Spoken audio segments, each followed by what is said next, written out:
the mother and father and Granny and Sly, the cat and Harry too.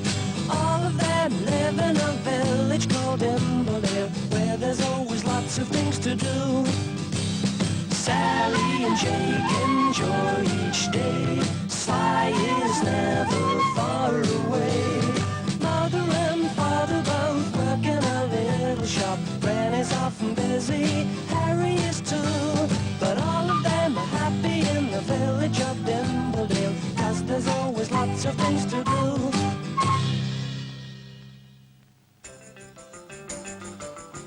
Sally and Jake have just finished breakfast. Is there anything we can do for you? Sally asks.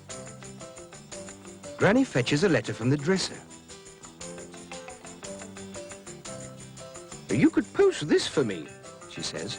I've written to ask your Aunt Millie if she'd like to bring your cousin Timothy over for a day. It'd make a nice change for us all. Aunt Millie, says Jake. Isn't she the one who lives by the sea? That's right, Granny says.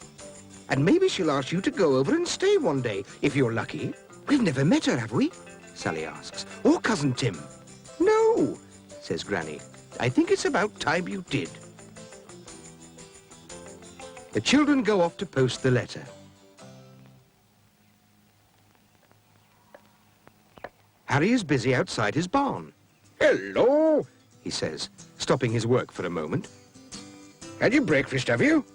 Yes, thanks, says Sally. That's good. You need plenty of energy today. Harry laughs. Why? asks Jake. What's happening? You better go and have a look behind the old school. The children look at each other. They've no idea what Harry's talking about. You'd best run off and find out, hadn't you?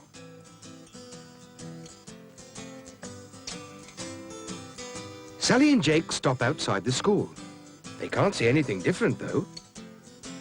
So they hurry on to the shop. Sally is still carrying Granny's letter, but she's forgotten all about it for the minute. Old Mr. Drury is in the shop talking to Mother. The children ask her about the school. Just a minute, Mother says. I'm busy serving.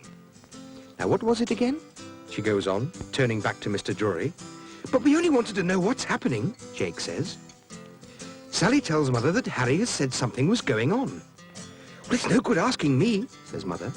Now, please let me help Mr. Drury. The old man picks out some juicy pears he fancies. Then he tries to remember what else he wanted. The children hear Father's car outside, and off they go to ask him about the school. He's just arrived with some vegetables. What's going on at the school? They ask him. Harry's told us something's happening behind the school, Jake says. Well, if there is, says Father, it's news to me. The children are very puzzled, and Father shakes his head. You'll have to go around there and find out for yourselves, he says. They turn to go as Father and Mr. Drury bump into each other in the shop doorway.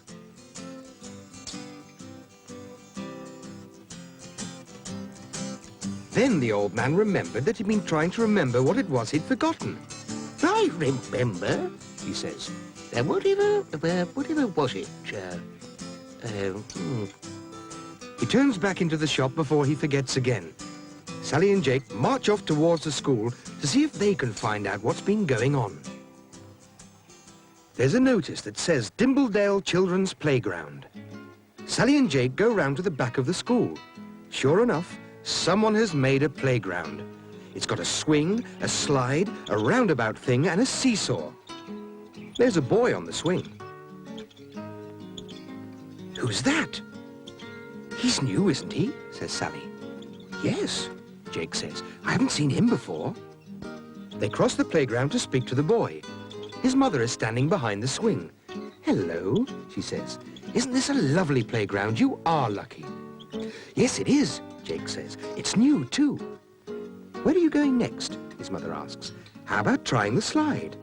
Jake and the boy go off to the slide while Sally has a go on the swing. The boys climb the steps. Sally swings backwards and forwards. The boy comes down the slide. Come on, he calls. Come on. Jake follows him. It's super, Jake says. Sally's still swinging and holding Granny's letter. The boys go up the steps for another slide. And down they come.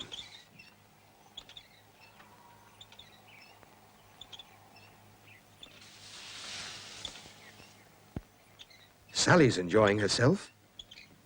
So is Jake and his new friend.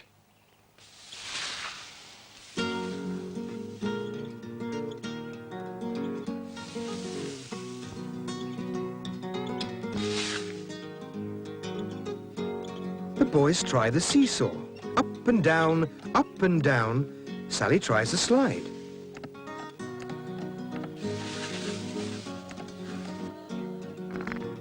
Then the boys go on the roundabout.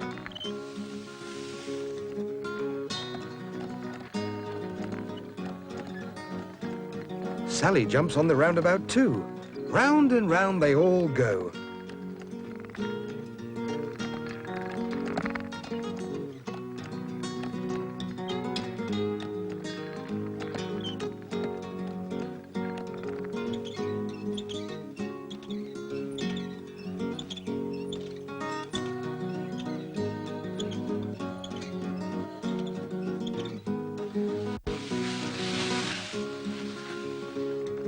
They have a great time, until the boy's mother says, "It's time to go." "Just a bit longer," says the boy. "Please." But his mother tells him, "We must be off." So the boy goes to his mother and waves goodbye. Sally and Jake wave back. "Let's have another go on the slide," says Jake. So they walk across to the slide.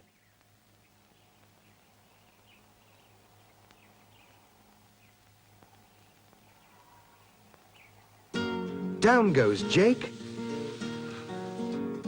and down goes Sally. "Come on, Sally," says Jake. "We'll go down together this time." And they climb up the steps of the slide again.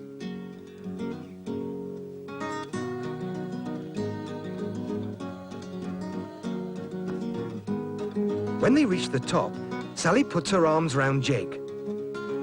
Jake says, "Look, you can see the whole village from here."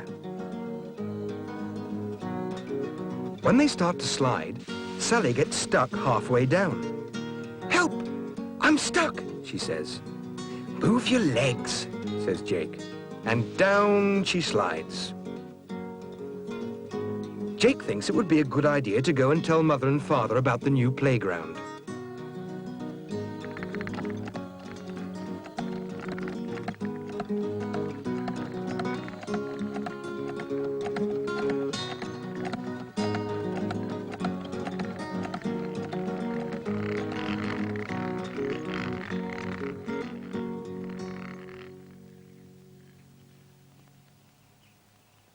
The shop isn't busy now. Mother is knitting and Father's reading the paper. Sally says, "There's a lovely playground behind the old school." "Yes," says Jake. "It's smashing, and we met a new boy there as well." "I was just reading about it in the paper," Father says.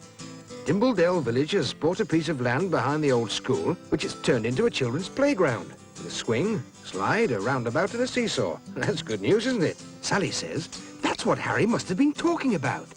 "Yes," says Jake. "Let's go and tell him all about it." So off they rush again.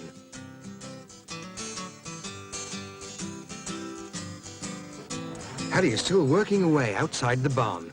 "Hello, then," he says when he sees the children. "Did you find it?" "Yes, it's terrific," says Sally. "We're going to tell Granny about it." And away they go to Granny's. When they walk in, the children are surprised to find Granny has visitors. It's the boy and his mother from the playground. Granny laughs. "Oh, this is your Aunt Millie and Cousin Timothy. They've come on a surprise visit." Sally looks at Granny's letter still in her hand. "Oh dear," she says, "I haven't posted your letter to Aunt Millie." "We forgot all about it," says Jake. Granny and Aunt Millie laugh. "Never mind," says Jake. "It doesn't matter after all. Come and have another slide, Tim." Sly looks up from Granny's armchair. "These children," he says. "It tires me out just thinking about them sliding and swinging about. What a to-do." And he goes back to sleep, quickly. Sally and Jake and the mother and father and Granny and Sly the cat and Harry